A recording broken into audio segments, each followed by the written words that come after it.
Welcome back. I want to jump right in because this is going to be roughly 8 minutes on a topic that requires a generation to run through and hopefully get to a better place about.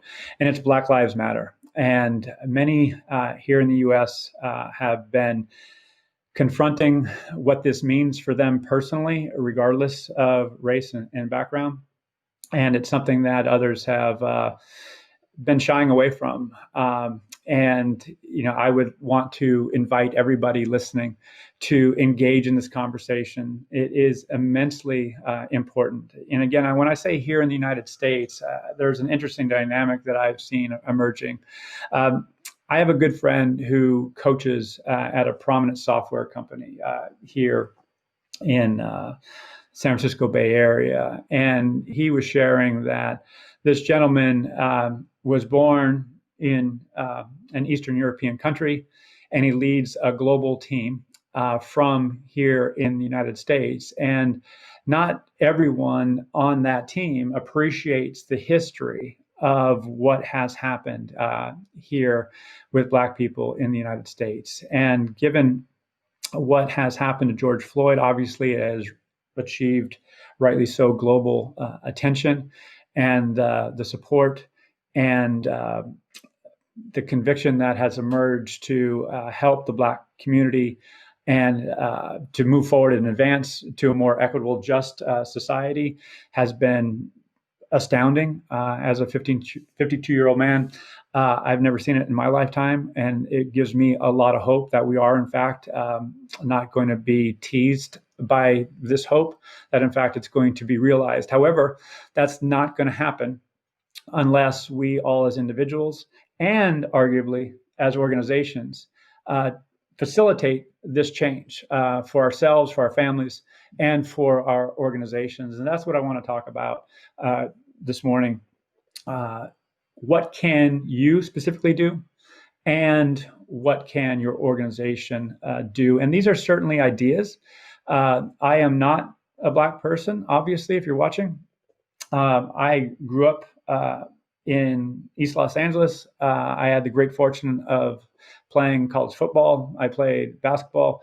I had a very diverse experience, and that has afforded me a unique perspective to empathize and be compassionate. So it's not an esoteric notion. And like all of us, we've had challenges in our life.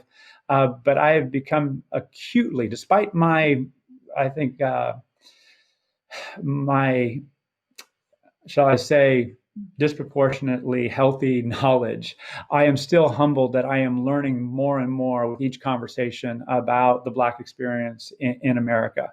And it's making me reflect on what I could have done differently in the past to influence more positive change, and reaffirm the commitment that I need to make to help Black people in America be more safe, be more recognized for who they are, and also, really shift the mindset of those who have enabled what has been a very scary situation for a long time. So, with that in mind, I'm going to go through some points here, and if they can be brought up so everyone can see more prominently. Courage, curiosity, compassion, creativity, conviction, and commitment. So let me speak to these individually. With our kids, each night we do gratitudes and affirmations. And gratitudes we're grateful for during the day, safety, for each other, relationships. And also we talk about who we are. And they have some answers that I've prescribed, and they've been captured in what I call the 30 C's. And here are some of those C's. It's about being courageous. It's about being curious, about being compassionate, creative, on down the line here. So as we challenge ourselves and others to deal with the realities of Black Lives Matter, and how through our inaction we might have perpetuated this kind of vile norm that has emerged in American society, it takes courage to engage in these conversations. It takes courage to self-reflect. And so we have to summon the fortitude to engage. And that's my invitation. That's my hope to you. And as we do that, if we can stay in curiosity and notice criticism is not here, nor is it in the 30 C's. So not taking a critical point of view, but shrinking that inner critic and elevating the compassionate witness, just observing what's going on, truly listening, and holding people and yourself in compassion as you do.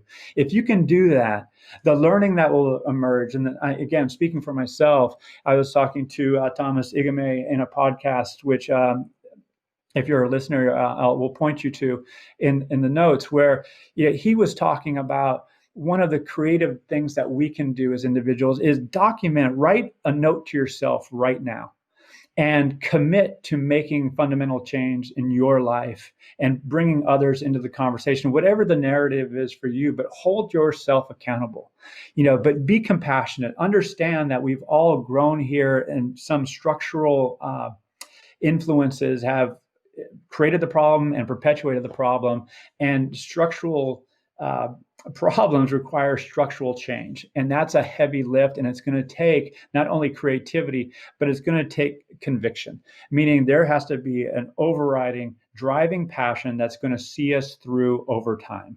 And that's going to take us to, hey, when we're tired, we got to keep going. This is important. So again, this goes in the last point. The commitment has to be unyielding. So in order to be committed, in my view, it's not only a personal thing. We have to summon those around us who can give us energy to stay true to this mission of helping Black people be safer, have a just, more equitable experience in our society. And in my view, and I had the great privilege of working with the CHRO in writing her letter to the organization and summoning volunteers to help address this problem. And it's really, and this is where I'll leave you, a question, in my view, of safety.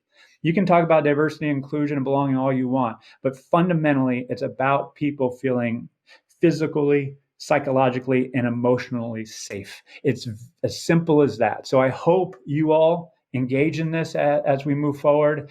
And as we talk with Justin and others, the conversations are going to be healthy, but the actions on the back of those are going to mean as much, if not more so. So stay at it, and let's make this world a better place. So see you in a minute.